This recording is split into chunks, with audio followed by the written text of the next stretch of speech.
Olá, professor Legene, tudo bem com você? Oi, oi, oi, oi. Opa! Será que estamos com Legene? Agora sim. Oi, professor! Tudo bem, Thalita? Boa tarde, obrigado mais uma vez juntos aqui na TVT. Obrigado. Tudo bem, professor. Vamos lá, olha, hoje a gente começa falando sobre Venezuela. Isso porque a coligação liderada por Nicolás Maduro venceu as eleições legislativas no país, agora no domingo, né? A Grande Polo Patriótico teve quase 70% dos votos, deve ficar com a maioria dos 227 assentos da Assembleia Nacional. A oposição fez uma campanha para que os eleitores não comparecessem às urnas. A abstenção, de fato, foi alta, ultrapassou 60%. Mas apesar desse boicote, que foi liderado por Juan Guaidó, Nicolás Maduro saiu vitorioso. Vamos falar um pouquinho sobre esse resultado da eleição e depois a gente fala sobre como o Brasil reagiu a essa eleição na Venezuela, porque o chanceler brasileiro Ernesto Araújo já também disse, já causou nas redes sociais. Mas vamos falar primeiro sobre esse resultado. Importante, né, professor? Muito importante. Essa é a 25ª eleição que os governos bolivarianos fazem em 22 anos que eles estão no poder desde Hugo Chávez. Ele morreu em 2013, 7 anos o Maduro. Esse governo perdeu 2 eleições em 25, ganhou 23. Uma lá atrás, o referendo da Constituição, e a outra 5 anos atrás, que a direita fez maioria na Assembleia Nacional. Esta direita que hoje, quer dizer, domingo, se recusou a participar das eleições porque sabia que perderia fragorosamente. A Assembleia Nacional, até 5 de janeiro, é presidida por esse que se apresenta como presidente autoproclamado da Venezuela, que é o Juan Guaidó. Acontece que ele não foi reeleito, porque ele não disputou a eleição.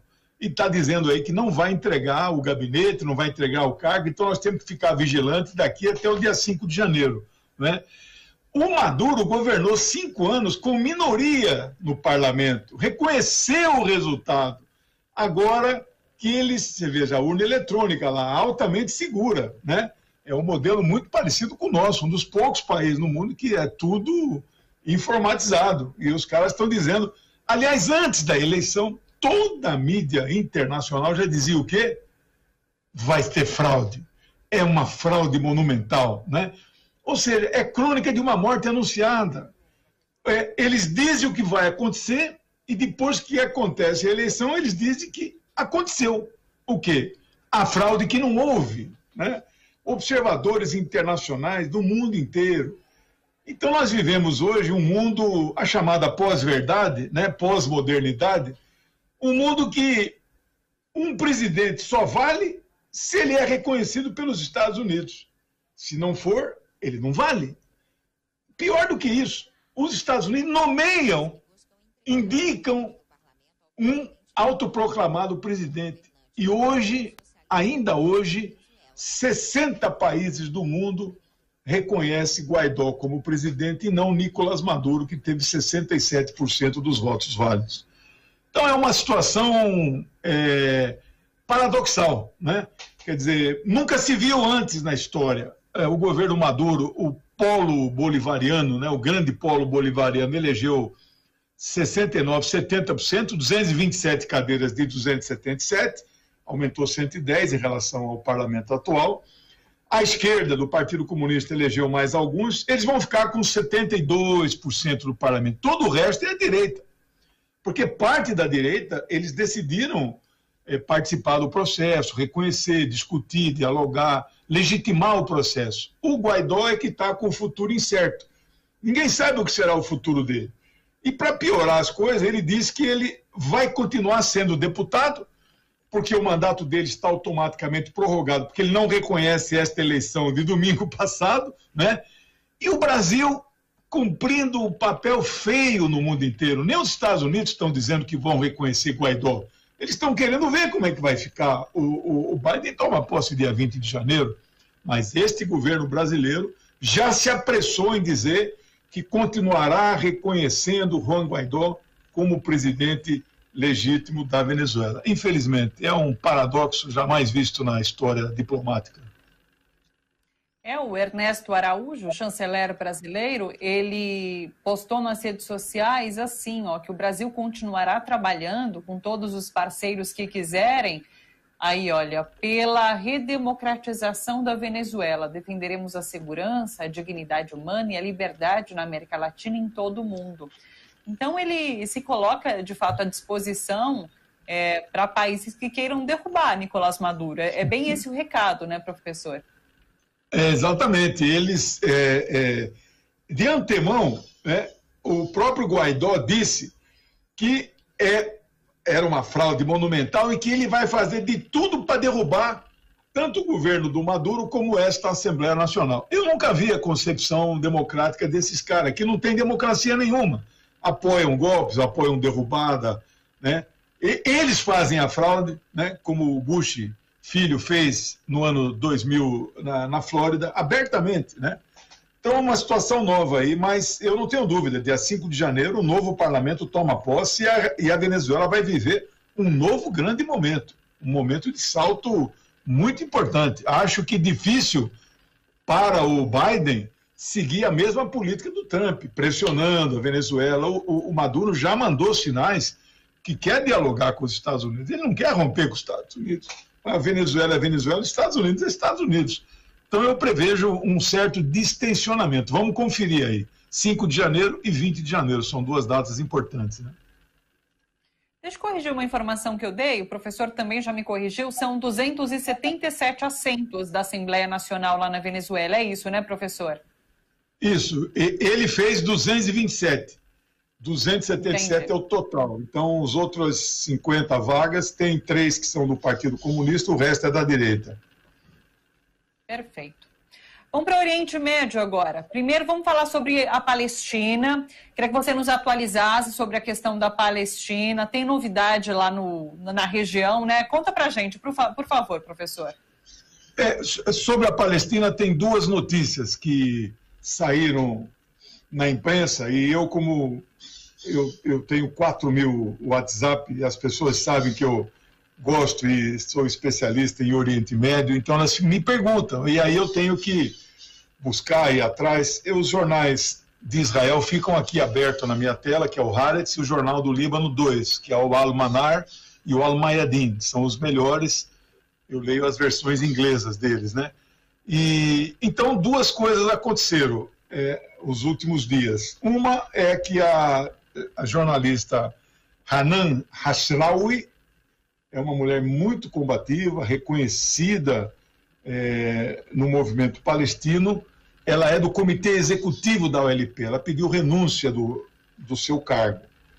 E nós não sabemos o motivo, né? Existem hipóteses. Eu falei com gente lá da Palestina, com essa facilidade de falar pelo WhatsApp, é uma maravilha isso, né? Então, eu fiz muitos amigos na Palestina, 3 vezes que estive lá. A hipótese parece que mais provável, morreu semana retrasada, eu conheci pessoalmente, Saeb Erekat, que era o principal representante negociador da mesa de negociação de paz com Israel, não é? E ele morreu. Não que esteja havendo uma mesa, não tem mesa nenhuma, está tudo parado, não tem discussão de paz na Palestina, né? E aí ele morreu, tem vários candidatos a ocupar o posto dele. É um posto que te dá uma projeção internacional, né? A hora que você sai de uma... Quando havia conversa com Israel, não existe mais. Quando você sai de uma reunião dessa, olha um monte de microfone, né? O mundo inteiro está atento, né? Ela é a hipótese mais provável da renúncia, é que ela é candidata a ocupar esse posto, que não é um posto qualquer, mas ela é muito querida lá na Palestina e tal. Então a gente queria esclarecer que existem outras hipóteses que nós não vamos até perder tempo com elas, né? A segunda coisa também mais importante, que circulou notícias, algum órgão publicou e chegou até mim, né? Que o Mahmoud Abbas, que é o presidente da Autoridade Nacional Palestina, que é equivalente ao Estado da Palestina, não confundir ANP com OLP. ANP é Estado, OLP é povo. organizado, né? Partidos, sindicatos, está tudo assim. Mas eles trabalham em harmonia. Que o Mahmoud Abbas, presidente da autoridade do Estado, teria conversado com o governo israelense. Isso dá uma repercussão, porque o governo de Israel está muito desmoralizado, muito ruim, já vamos falar daqui a pouco sobre ele, né? E eu procurei esclarecer também com fontes direto lá na Palestina, não tem nada disso, não tem conversações nenhuma. O que aconteceu é que Israel mandou uma carta para o Abbas, né, autoridade palestina, dizendo o seguinte, o que é estranho essa carta, né, nesse momento, dizendo o seguinte: Israel vai cumprir todos os acordos e tratados que ela assinou com o povo palestino. Estranho isso nesse momento. Agora, eu presumo que isso diz respeito a um possível desbloqueio do dinheiro palestino que Israel procedeu ao bloqueio, né, porque você sabe que o povo palestino não tem sua moeda própria, eles usam a moeda israelense, que é o shekel, né? E eles recolhem impostos sobre os produtos vendidos nos territórios palestinos, mas quem recolhe esse imposto é Israel. Então, Israel, há anos que ele repassa esse imposto do povo palestino, né? Eles bloquearam isso. Você imagina no meio de uma pandemia com desemprego a 40%. Então, parece, e espero que seja isso, que Israel, então, vai... Porque eles bloquearam sob mando de Trump. Lembra aquele acordo de 25 de janeiro, que não foi o acordo, tal do acordo do século? Foi um ultimato. Se vocês não aceitarem esse plano, nós vamos bloquear o dinheiro. E bloquearam. Israel bloqueou. Então, eu espero que esta carta sinalize para o desbloqueio do legítimo dinheiro do povo palestino. E isso pode ter a ver com essa situação de Israel, esse impasse no governo entre Netanyahu e Gantz. Você falou já um pouquinho sobre isso na semana passada. Tem atualização também sobre essa situação? Bastante atualização. O que eu tenho dúvida, me perguntaram já em várias lives que eu participo, é se essa atitude, digamos assim, entre aspas, boazinha do Netanyahu com os palestinos, se for isso mesmo, né, desbloquear dinheiro, não temos certeza. Se já é uma orientação do Biden, né? Eu acho que não tem nada a ver com o Biden isso, né? Que eles estão ali fazendo de tudo, né, Israel e Arábia Saudita, para que o Biden não pise por aqui, não, deixa que a gente toque as coisas por aqui. O Netanyahu está até tentando fazer uma briga com o Irã nos últimos dias, uma provocação, né? Eu não vou dizer que vai haver, mas também não vou dizer que não vai haver. Pode ser o apoio do Trump, que está um desvairado no final do governo, né? Não sabe o que faz, então tudo pode acontecer. Agora, a situação política do Netanyahu é delicadíssima.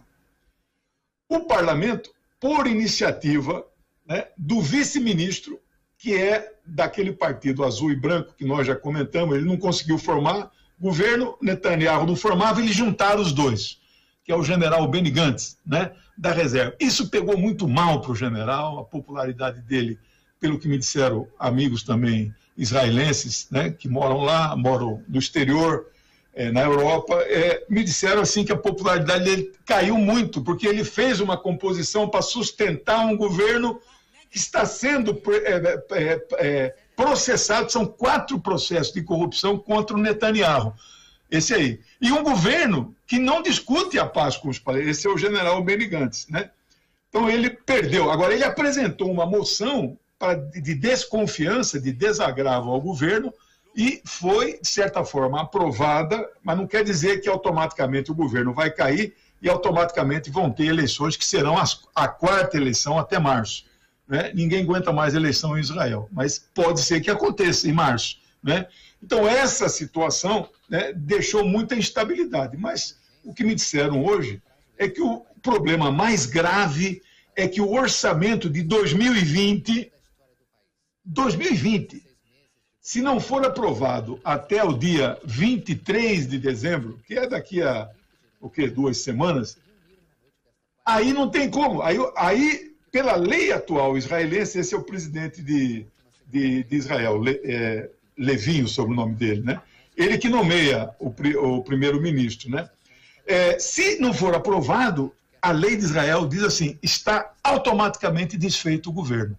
Aí, de fato, não há como não acontecer eleições em março do ano que vem. A novidade ruim, né, que nós precisamos deixar registrado aqui para os nossos, que vocês vão ler nos jornais brasileiros, né? Um deputado chamado Bennett, sobrenome dele, é líder de um partido chamado Yamina, que em hebraico significa direita, mas não é direita, é extrema direita, que só elegeu 7 deputados, que não está nesta coalizão que foi formada do Likud e do Partido Azul e Branco, né?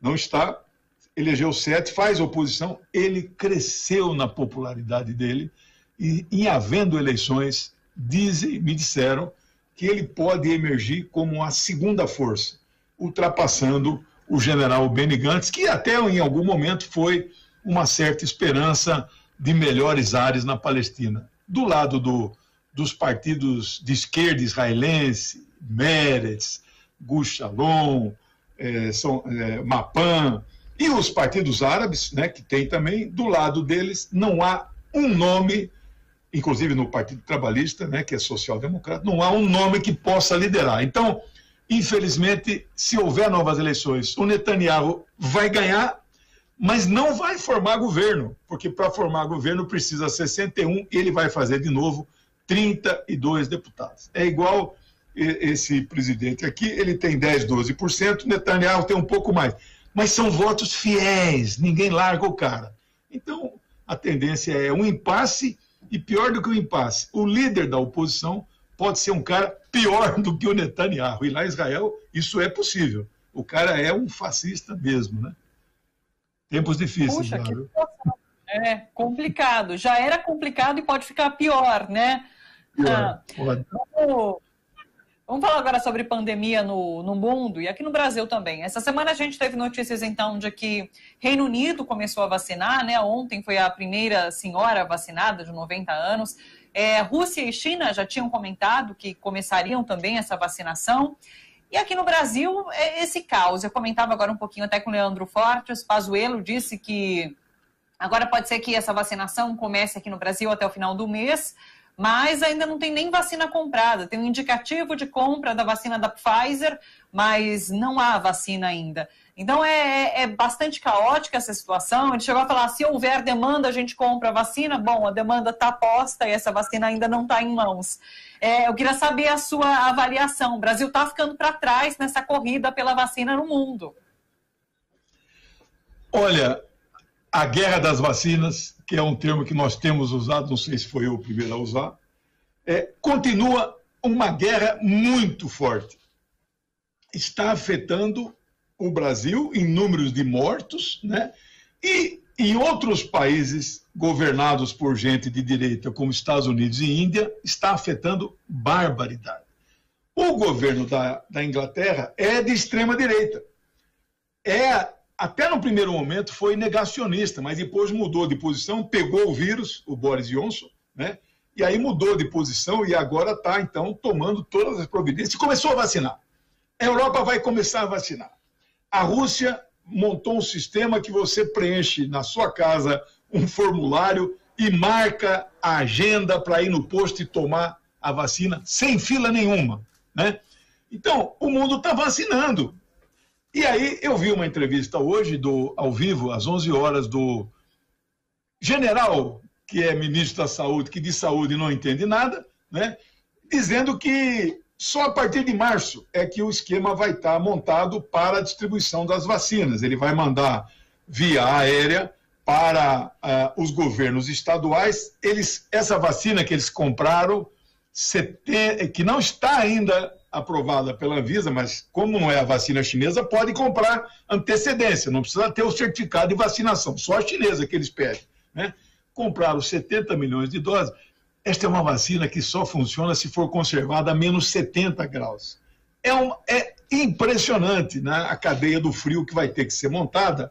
Dizem os especialistas que depois que você tira do reservatório de menos 70, e é nitrogênio líquido praticamente, aí sim ela pode sobreviver até 8 dias só na geladeira, na porta da geladeira, 2 a 8 graus, né? De qualquer forma, é um aparato impressionante. Ele disse que vai distribuir isso para os governos distribuem para os municípios.